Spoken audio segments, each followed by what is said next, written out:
Hello! Previous video, I was talking about past lives. In this video, I would like to describe to you a past life memory that I have. So, I offer my services as a psychic medium. One of the things I offer is past lives. So, it's a very interesting, exciting thing to do, and if you are wanting to know more about your past lives, I'm your girl. But anyway, I'm going to tell you about mine. I was on holiday in Egypt in 2009, and we stopped at quite a few temples. It was a psychic tour, and we stopped at quite a few temples, went to a lot of different places, saw a lot of different things. As a psychic, it was a pretty out there experience, I'll tell you that much. It's actually on my bucket list to go to more sacred sites, to more ancient civilizations, just so that I can have a full-on psychic experience. So Egypt was amazing in that way. So there was one temple that we went to, and we had to walk across a section of desert in order to get there, because it was off the road. You know, it's like the buses park here, and then you have to go for a short hike, and then you get to the temple.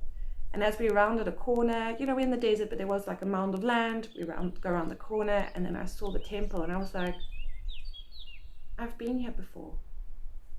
And then I was telling the person walking next to me, it's like, I used to live here, you know.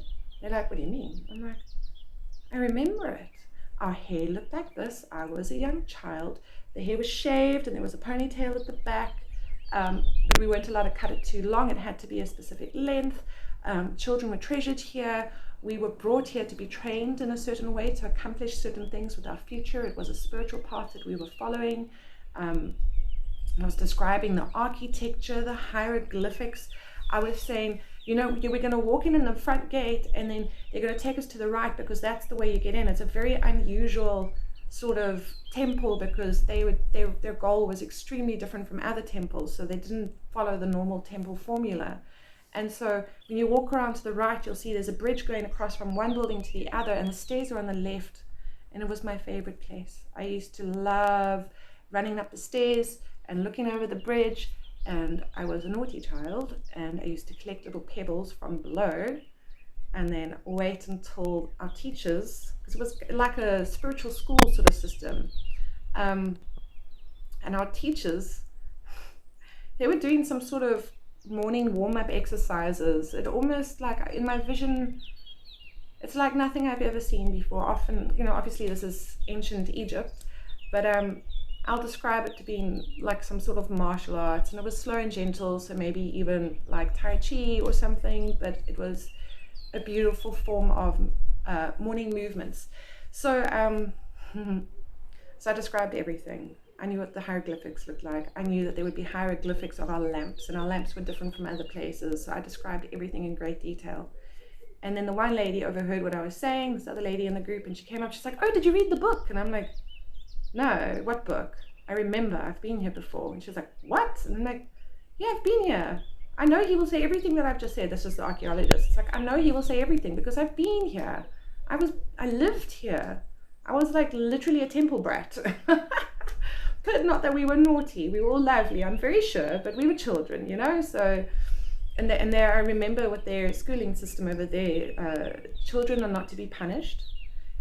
Children are to be educated, to be guided, to be shaped and formed in a way that meets the needs of their life purpose. So our life purpose of that lifetime was to follow a spiritual path.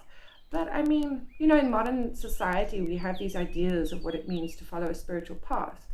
In that thing, they weren't training me to be a psychic. They were training me how to,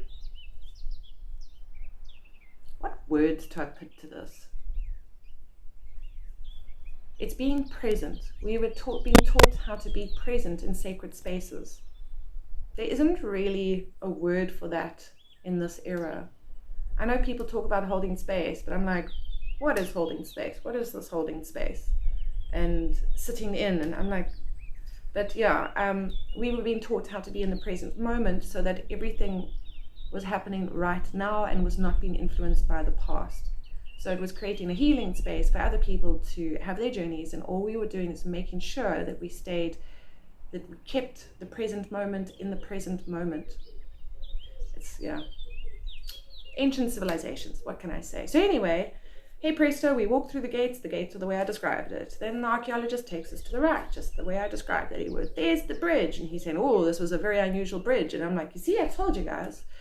That's like, and then I got like this feeling, this ache in my heart. Like, I love this bridge. I just want to go up. And I ran off to where the stairs were. I knew they were there.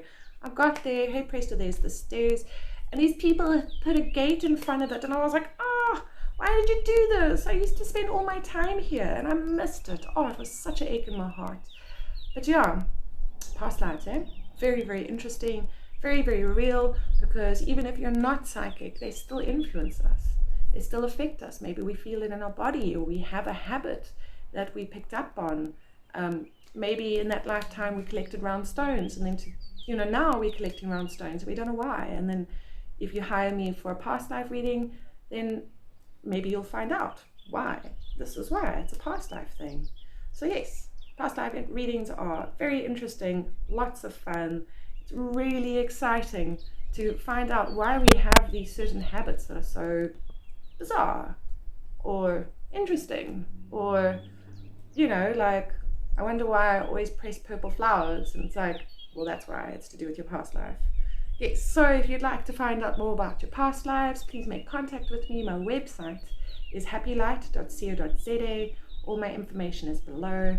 Please subscribe by clicking on the little round icon up above, and maybe I'll hear from you soon. Okay, bye. Please subscribe by clicking on my image.